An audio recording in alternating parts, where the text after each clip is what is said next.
There are friendships that feel like sunlight, warm, comforting, reassuring. And then there are friendships that feel like shadows, always close, always present, but hiding something dark behind them. Kate never believed the second type existed, until the day she discovered the truth about Megan. Their friendship began in secondary school in Surrey, where they became inseparable. Kate was calm, intelligent, organized, soft-spoken, the kind of girl teachers loved and classmates admired quietly. Megan, on the other hand, was beautiful, loud, confident, and effortlessly charming. She walked into a room and eyes followed her. She made friends easily. She was the fire to Kate's water. From the moment they met, people joked that they were the perfect balance. To Kate, Megan was her sister, her world, her safe space. To Megan, Kate was something else entirely.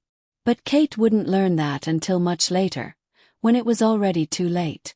After university, their lives took different paths. At 26, Kate secured a competitive job as a brand manager at a top media agency in Victoria Island. She worked hard, stayed late, took courses, learned new skills. Her rise was earned, not gifted. Within a year, she was promoted. Team lead, higher salary, a driver attached to the office, a bigger apartment in Lekki Phase 2. Kate was living the dream she once prayed for. Megan, however, wasn't. She bounced between modeling, ushering, promotions, brand influencing, anything that could pay the bills. She told Kate she wanted to be famous, a household name. But Lagos was a battlefield for dreamers, and Megan never found the breakthrough she desperately wanted. Kate felt compassion and supported her at every turn. She sent Megan money when rent was due. She bought groceries for her. She paid for photo shoots, bought her a ring light, connected her to small gigs, even helped her draft messages to brands. Everyone around them applauded Kate's kindness. But kindness means nothing to a heart infected with envy. And Megan's envy wasn't loud. It was quiet, patient, strategic.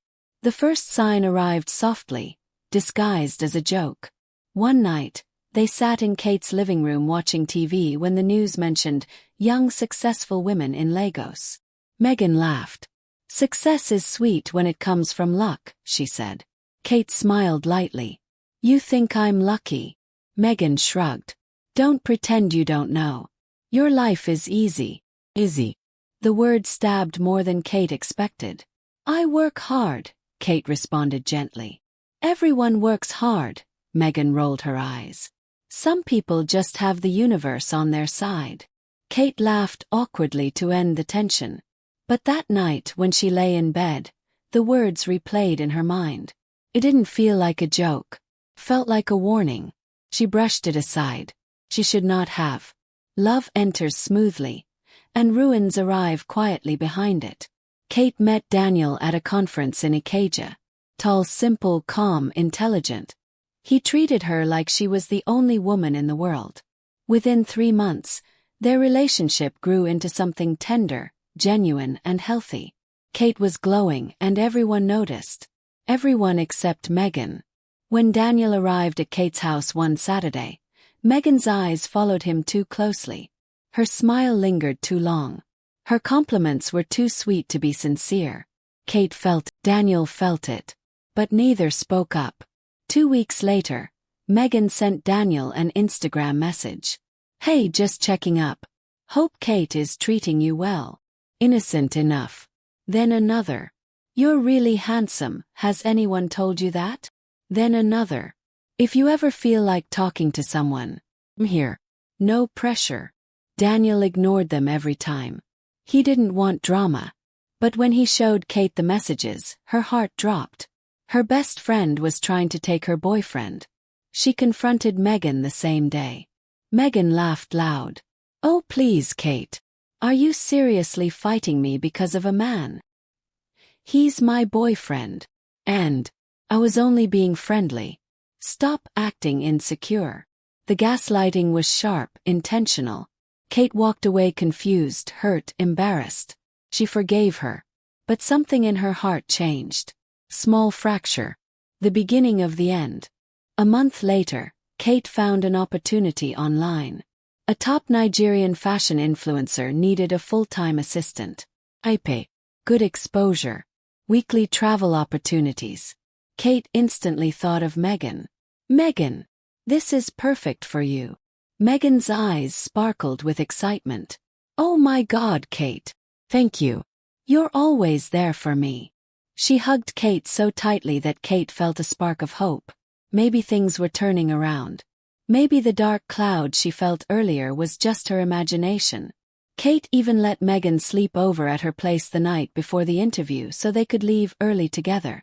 They cooked dinner, took selfies, laughed, watched Netflix, talked about their dreams. Everything felt normal. Kate didn't know the opportunity wasn't real. She didn't know the job didn't exist. She didn't know Megan had been planning something for weeks. Something evil. Something final. Time. 2:17 a.m. Kate woke up choking. Her vision blurred. Her body heavy. Her breath shallow. Her thoughts scattered. Her throat burned. Her limbs were numb. Her head spun violently. She had been drugged. Her eyes shifted slowly, and she saw Megan standing over her, smiling. Megan! Kate whispered weakly. Shoo! Megan said softly. You'll be fine. Kate tried to sit up. She couldn't. Megan crouched down beside her, touched her face and whispered. Do you know what it feels like to watch someone else have everything? Do you know what it feels like to always stand beside the shining star? Kate tried to speak, but the words slurred. You took everything, Kate. Everything I wanted. Attention. Success. Daniel. Opportunities. People look at you like you're perfect. And me. I'm just your friend. She laughed bitterly. Well, not anymore. Megan lifted Kate's phone, switched on the screen, and used Kate's semi-conscious face to unlock it. Then she opened her banking app. Kate tried to scream, but her voice was trapped inside her throat. Megan transferred 350,000 Nigerian nairas, 500,000 Nigerian nairas, 850,000 Nigerian nairas, 1,200,000 Nigerian nairas. Within 7 minutes, Kate's entire savings was gone. Megan wiped her hands proudly. Now I can finally breathe. But that wasn't all. Not even close. The bank withdrawals were the beginning. The real plan was brutal. Megan had arranged with 2 men she met at a bar weeks earlier. Their job: break into the house, rough Kate up, stage a fake robbery, take pictures, leave her traumatized. Megan planned to cry later, pretend she was also a victim and say, "Oh my God, they attacked both of us." The world would pity her. Kate would be destroyed emotionally. Daniel would leave. Kate's career would be shaken. Megan would become the survivor friend. But fate had other plans. When the men arrived and saw Kate unconscious, one recognized her immediately. Wait. Is this not that brand manager from Zenith Media? The one that was in that advert campaign? The second man panicked. Guy, forget this. If we touch her, police will find us. Cameras everywhere. Megan tried to convince them. Do what I paid you for. But they refused. A beg shift. They fled. And that's when Megan lost control. She grabbed a kitchen knife. If the men wouldn't do it, she would do it herself. She raised the knife. Breathing heavily, shaking, eyes wild. Your perfect life ends tonight, Kate. She didn't know a small nanny cam was recording everything. The one Kate installed 3 weeks earlier when her delivery packages kept disappearing from her doorstep. The camera saw everything. Every word. Every action. Every betrayal. At 4:06 a.m. the drugs started to wear off. Kate crawled toward the door, bleeding from her lip, barely conscious. She made it into the hallway. Collapsed. Neighbors found her at 6:15 a.m. If they came 10 minutes later, she would have died. Kate woke up in a hospital bed, 4 lines attached, oxygen tube in her nose, her vision slowly returning. Her mother cried beside her. Kate, what happened to you? Kate's lips trembled. Megan. But she fainted again mid-sentence. When she woke the second time, Police officers were standing by her bed. "Miss Kate," the female officer began gently, "we found footage from your nanny cam." Kate's numb heart began to thump. The officer continued. "We saw everything." Kate covered her face and cried. Her world shattered. Her trust shattered. Her best friend, sister, her mirror, was actually her nightmare. Police arrested Megan at her apartment. She screamed. She kicked. She swore Kate was lying. She claimed innocence. She cried dramatically. "I wasn't even there. Someone is framing me." But when they showed her the footage, she fell silent. The video showed her voice, her face, her hands, her jealousy, her confession, her transfer transactions, her knife. She broke. At the police station, she begged to speak to Kate.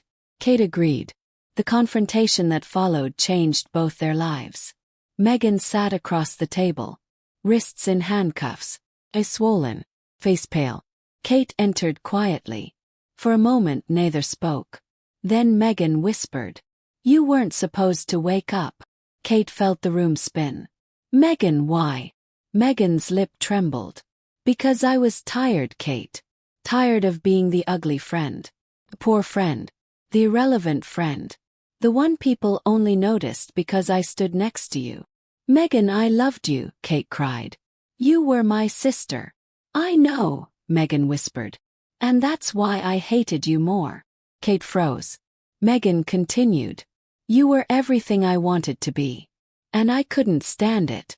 Every time you smiled, something in me died." Kate wiped her tears.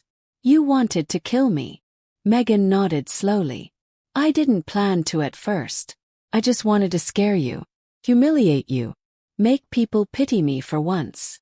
Kate's heart shattered. "But when those men left, something snapped. I thought, if you disappear, maybe I finally get to breathe." Kate stood. "You didn't lose me today, Megan. You lost me years ago. The moment envy entered your heart." Megan broke into tears. "Kate, please. Don't let them take me away." Kate shook her head.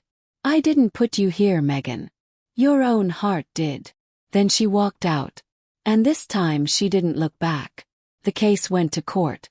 Megan was charged with attempted murder, drugging, conspiracy, assault, fraud. She was sentenced to years in prison. Kate attended only the first hearing. Her heart couldn't take more. She lost weight, developed insomnia, had nightmares for months. Daniel stayed by her side through the entire healing process. Kate learned the hardest truth of adulthood. Not every friend is meant to go where you are going. Some are meant to leave before you rise. Otherwise, they will destroy you. Months later, Kate started therapy. She rebuilt her life slowly. She changed apartments, changed her locks, changed her circle, changed her boundaries. And eventually, she changed her heart. Jealousy is silent until it becomes violent. Your best friend can become your worst enemy if envy poisons their heart.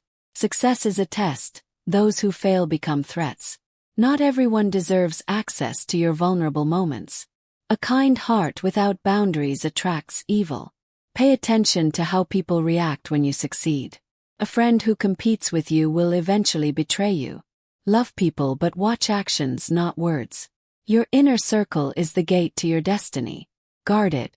Sometimes losing a friend is God protecting your life. Friendship without loyalty is a weapon waiting to be used. The wrong friend is more dangerous than 10 enemies. Silence does not mean peace. Sometimes it hides resentment. Protect your mental health by recognizing emotional red flags early. Healing begins the day you accept the truth about people. Kindly subscribe, like, and comment for more interesting stories.